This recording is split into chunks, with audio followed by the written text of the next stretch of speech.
我观察到，就是说，在日本经济发展的黄金阶段，就是你说的第2个阶段，那个时候日本跟美国发生了很多的贸易摩擦，就是这个甚至就是说产业的竞争，比如说美国的汽车工人抵制日本的汽车，那么这些事情后来是怎么处理的？这些事情对日本的经济发展产生了什么影响吗？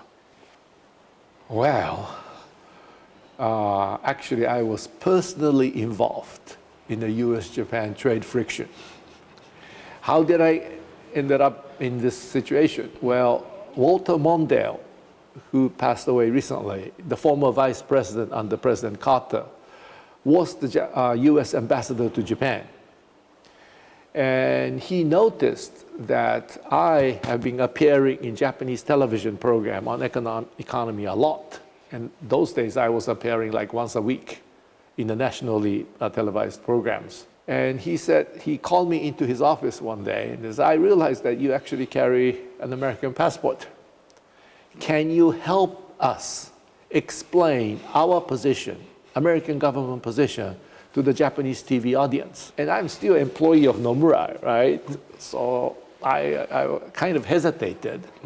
But if that helped bring two peoples together, that would be good for the two countries. So I agreed to do that. So I participated in very many trade friction matters on the Japanese TV. So before the TV program, I would be invited to the US Embassy, and the US Embassy staff will give me all the briefings on different issues. So auto parts, semiconductors, apples, cherries, other things. And then I get the briefing, and then I go to the studio. And when you get to the studio, I'm the only one representing the American position. All the others are Japanese, right? So they're all waiting to shoot me down. So in that situation, I learned a lot about why these trade problems arise. And I basically argued that so at that time, United States wanted the Japanese market to open up. And in those days, Japanese market were not as open as they are today.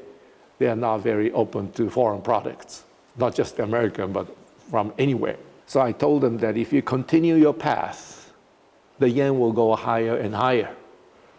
Because if US is running a deficit, the supply of dollars in the foreign exchange market will be far bigger than the demand for dollars in the foreign exchange market. The Japanese yen will go up.